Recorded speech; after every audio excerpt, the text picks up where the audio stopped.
Hey guys, Miss Danielle here, and I have a special book for you today. I'm going to be posting this probably on Friday so you all can watch it at home. It's called Our Teacher's Having a Baby by Eve Bunting and pictures by Deanna Grote. And I think I know some kindergartners who may have a teacher having a baby. Do you know any? It's you all, yes. So this is a little story about a teacher who's having a baby. Kind of like your teacher. Our teacher's having a baby, she told us today. Mike Hopkins frowns. But only mothers have babies. Teachers can be mothers too, Miss Neal says. Polly stares at Mrs. Neal. But when did your stomach get so big? Mrs. Neal blows out her cheeks to make herself funny fat all over. The ends of her hair quivering, she pulls her long shirt tied across her front. It's been getting this way for a while. You just didn't notice. Polly G rushes up and puts a sticker on Mrs. Neal's shirt, right on the stretched out part. It says, "Have a nice day." It's for the baby, Polly explains. Soon Mrs. Neal's shirt is a mess of stickers.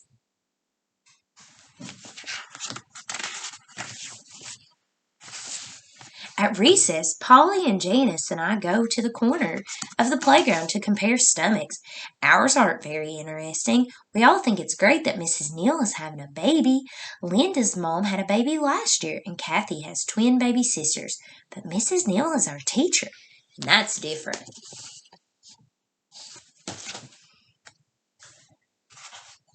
Mrs. Neal reads us books about baby animals and how they get born.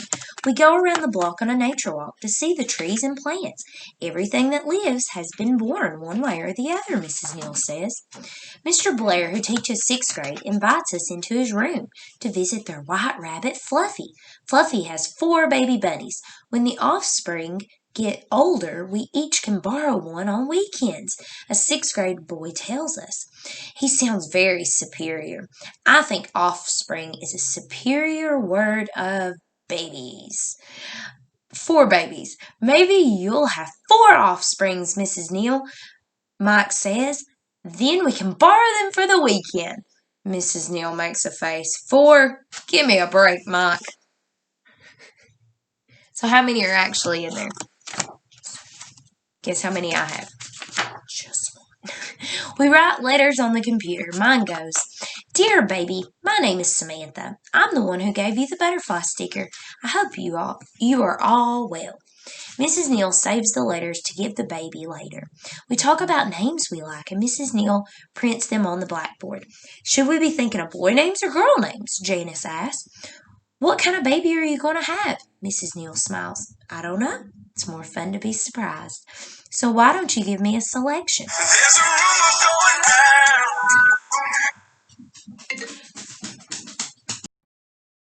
I'm a popular person. What are we going to do? Okay, so we know it's going to be a surprise for Mrs. Neal. So they're given their name selections. We select Daffodil because daffodils come in the spring, and so will the baby. And Neal because if it's a boy, Neal would be very distinguished.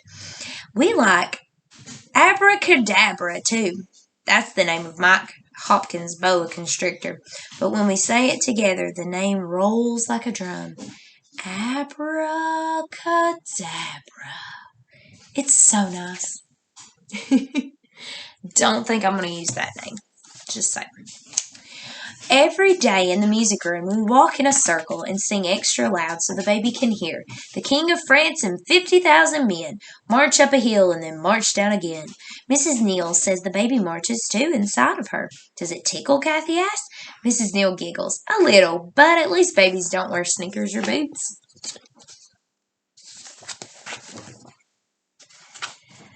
We're designing a baby's room on the bulletin board. We cut magazine pictures of a crib, a dresser, and a big rocking chair so Mrs. Neal can sit when she reads bedtime stories. She has brought a calendar from home. We cross off the days till March and groan and moan.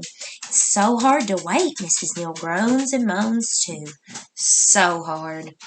Then, one day in February, Miss Neal isn't at school. The principal is in our room. We're excited and nervous. Did the baby get born? It's so scary to ask the principal questions, but we have to know. Yes, he says. It came a little early. It's a girl.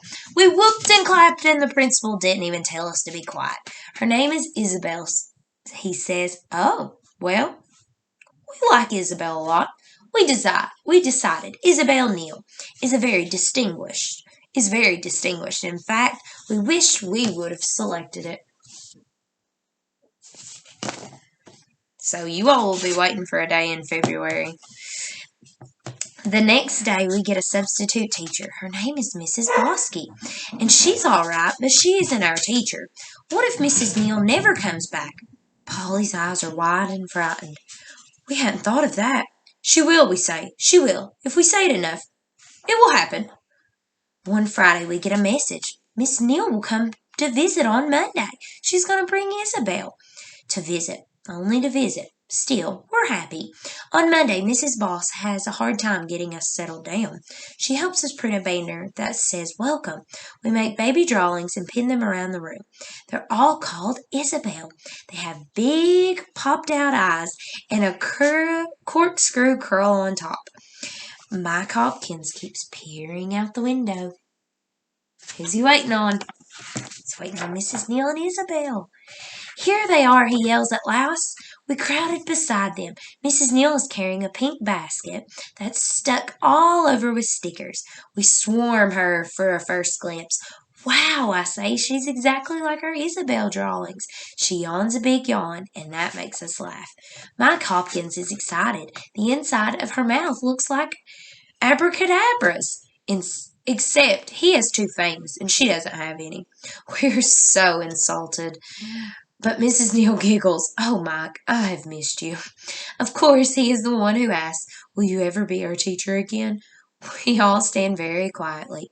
Mrs. Neal looks at us and says, oh, it's as if she has suddenly realized something. I need to be with my baby all the time for a while, she tells us.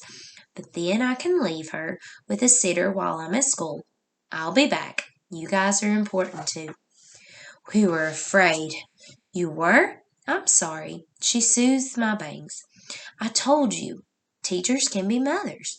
I should have told you mothers can be teachers too. I smile. I guess mothers can be anything. That's right, Samantha. Her voice is very soft now. Would you like a closer look at Isabel? She lifts the baby up. Mrs. Neal, I say, you really do make a beautiful offspring. So remember, when I leave in February, I'm going to be back. You all mean the world to me, okay? So I will be back. It's just got to take some time to take care of the baby, okay? I love you all. Bye.